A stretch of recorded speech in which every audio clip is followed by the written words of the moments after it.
Hi friends, இன்றைக்கி நம்ம work wise சிம்பிளாகவும் look wise வந்து கிராண்டாகவும் ஒரு டிசைன் பண்ண போகிறோம். ஸோ அதுக்கு ஆல்ரெடி நான் வந்து ஸ்லீவ் போர்ஷனை மார்க் பண்ணிவிட்டு பார்டரில் 3 லைன் சரி, சுகர் பீடு ஒரு லைன் வந்து சக்ரி, நெக்ஸ்ட் வந்து சுகர் பீடு ஒரு லைன் கொடுத்துருக்கேன். நெக்ஸ்ட் வந்து இந்த பார்டரை ஒட்டி நம்ம வந்து கோதுமை பீடு யூஸ் பண்ணி ஒரு அரும்பரும்பாக இருக்க மாதிரி ஒரு எஃபெக்டில் ஸ்டிச் பண்ண போகிறோம். ஸோ நான் ஃபஸ்ட்டு வந்து மிடில் பாயிண்ட்லேருந்து ஸ்டார்ட் பண்ணிக்கிறேன். ஸோ ஃபஸ்ட்டு வெறும் எம்டியாக த்ரெட்டை எடுத்துகிட்டு ஒரு லாங் ஸ்டிச் ஒரு ஷார்ட் ஸ்டிச் போட்டுட்டு 4 mm கோதுமை பீடு எடுத்திருக்கேன் நான், ப்ளஸ் ஒரு சுகர் பீடு. ஸோ அந்த ஷார்ப்பில் வந்து பார்த்திங்கன்னா ஒரு பீட் வச்சோம்னா லுக் வைஸ் நல்லா அரும்பரும்பாக நல்லா அழகாக இருக்கும். ஸோ இந்த இடத்துல த்ரெட்டில் எண்ணாட் போடாமல் கண்டினியூ பண்ணி ஒரே இடத்துல ஒரு 3 அரும்பு வந்து சேர்ந்து ட்ரையாங்குலர் ஷேப்பில் வந்தால் எப்படி இருக்குமோ அது போல் ஸ்டிச் பண்ணுறோம். ஸோ இது ரொம்ப ஈஸியாக இருக்கும் ஹேண்டில் பண்ணுறதுக்கு இந்த பீடு. இது வந்து முழுக்க பிகினர்ஸ் தாராளமாக ட்ரை பண்ணலாம். ரொம்ப ஈஸியான ஸ்டிச்சு. ஆனால் ஒர்க்கை ஃபினிஷ் பண்ணிவிட்டு பார்க்கும்போது நமக்கு லுக் வைஸ் ரொம்ப கிராண்டாக கிடைக்கும். ஸோ ஒரு பஞ்ச் ஆஃப் பீட்ஸை நம்ம ஸ்டிச் பண்ணிட்டோம். ஸோ இன்னொரு பஞ்ச் ஆஃப் பீட்ஸ் இதே மாதிரி அந்த பார்டர் லைனில் ஒர்க் பண்ண போகிறோம். ஸோ ஒரு பஞ்சுக்கும் இன்னொரு பஞ்சுக்கும் மிடில் கொஞ்சம் கேப் இருக்க மாதிரி வச்சுக்கோங்க. ஸோ சேம் கான்செப்ட் தான், அதையே ஃபாலோ பண்ணுங்கள். அந்த ஸ்லீவ் பார்டரு ஸ்ட்ரைட்டாக ஃபுல்லாக இதையே கவர் பண்ணிவிட்டு பார்க்கலாம். ஸோ பீட் ஒர்க்கை முடிச்சுட்டு 2 பீடுக்கும் மிடில் வந்து பார்த்திங்கன்னா, அதாவது அந்த பஞ்சஸ்க்கு மிடில் வந்து பார்த்திங்கன்னா ஃபிட்டிங் ஸ்டோன் ஸ்டிக் பண்ண போகிறோம். ஸோ அதுக்கு வந்து நான் B7000 க்ளூ அப்ளை பண்ணியிருக்கேன். ஸோ இந்த க்ளூ பற்றி ஆல்ரெடி நான் ரிவ்யூ ஷேர் பண்ணியிருக்கேன். ஸோ அந்த வீடியோ என்னோடய ப்ளேலிஸ்ட்டில் செக் பண்ணி பாருங்கள். ஸோ இதுக்கு நான் எடுத்திருக்க சைஸ் வந்து பார்த்திங்கன்னா ஃபிட்டிங் ஸ்டோன் வந்து ஸ்கொயர் ஷேப்பில் 4 mm சைஸ் எடுத்திருக்கேன். ஸோ மிடில் இந்த மாதிரி வச்சோம்னா இந்த க்ளூ யூஸ் பண்ணும்போது சீக்கிரமாக அது வந்து நல்ல கிளாத்தோடு அட்டாச் ஆகிட்டு நல்லா டைட்டாக பிடிச்சிக்கும். நீங்கள் ஃபேப்ரிக் க்ளூ யூஸ் பண்ணுறதை விட இந்த மாதிரி ஹெவி பீட்ஸ்க்கு எல்லாமே நீங்கள் வந்து இந்த க்ளூ யூஸ் பண்ணலாம். ஸோ இதை ஸ்டிக் பண்ணி காஞ்சதுக்கப்புறம் ரிமைனிங் போர்ஷன் ஒர்க் பார்க்கலாம். ஸோ ஒரு 2 minutes ஃபேனுக்கு அடியில் வச்சிங்கனாலே நல்லா காஞ்சிரும். நீங்கள் அதுக்கப்புறம் ரிமைனிங் போர்ஷனில் ஒர்க் பண்ண ஸ்டார்ட் பண்ணிடலாம். ஸோ நான் ஆல்ரெடி பாடி போர்ஷனில் கொஞ்சம் ஒர்க் முடிச்சிட்டேன். ஸோ இதில் எப்படி ஒர்க் பண்ணேன் அப்படிங்கிறது சிம்பிளாக நான் உங்களுக்கு எக்ஸ்பிளைன் பண்ணிடுறேன். ஆக்சுவலி இந்த ஸ்லீவ் போர்ஷன் வந்து பார்த்திங்கன்னா கண்டிப்பாக வித்தின் 3 to 4 ஹவர்ஸ்லேயே நம்மளால் ஃபினிஷ் பண்ணிட முடியும். அவ்வளோ ஈஸியான ஒர்க்கு. ஸோ இப்போ இதில் வந்து பார்த்திங்கன்னா அந்த புட்டா எப்படி ஒர்க் பண்ணுங்கிறதுக்கு ஃபஸ்ட்டு வந்து பார்த்திங்கன்னா சீவிங் த்ரெட்டை வெளியே எடுத்துகிட்டு அந்த டேப்லெட் பீடு, இது வந்து green colour tablet bead, sorry வந்து க்ரீன் கலரு. ஸோ அதனால் எடுத்திருக்கேன். ஸோ இப்போ இதை சுற்றி இந்த டேப்லெட் பீடை சுற்றி வந்து நம்ம 3 mm round bead dull gold use பண்ணியிருக்கேன். ஸோ அதை வச்சு ஒரு லைன் கொடுத்துக்கலாம்.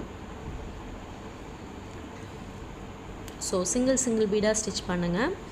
அப்போ தான் வந்து உங்களுக்கு அந்த ஃபினிஷிங் வைஸ் ரொம்ப அழகாக வரும்.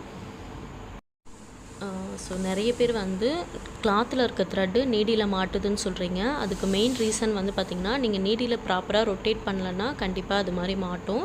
ஸோ நல்லா நீடியில் கீழே விட்டு த்ரெட்டை மாட்டி ரொட்டேட் பண்ணி மேலே எடுத்து ஒர்க் பண்ணிங்கன்னா அந்த ப்ராப்ளம் வராது.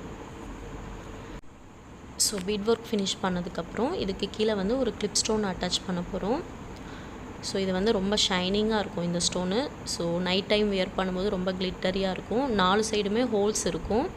ஸோ இதில் வந்து நம்ம ஆரி நீடில் யூஸ் பண்ணி ஸ்டிச் பண்ணிக்கலாம்.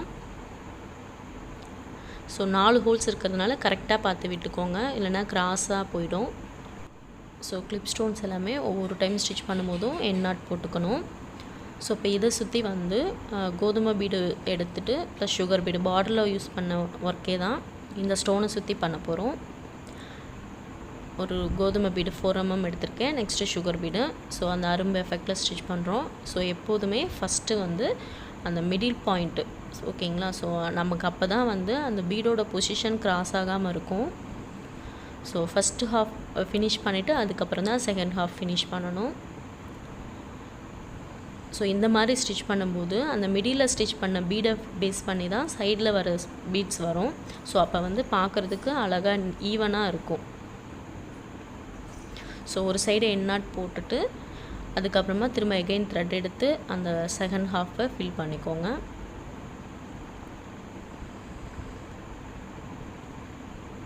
ஸோ இப்படி ஃபில் பண்ணும்போது ரொம்பவே நீட்டாக இருக்கும்.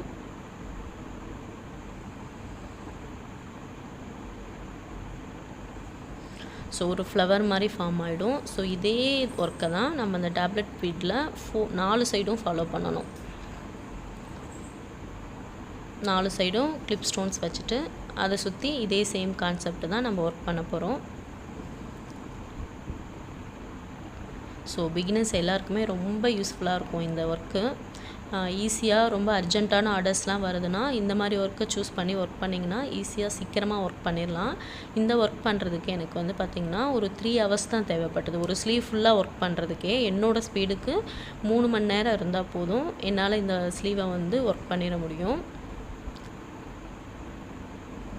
ஸோ பிகினராக இருந்தீங்கன்னா ஒரு 4 to 5 years கிடச்சா போதும், உங்களால் வந்து இந்த ஸ்லீவை ஒரு ஸ்லீவ் ஃபுல்லாகவே ஃபினிஷ் பண்ணிடலாம்.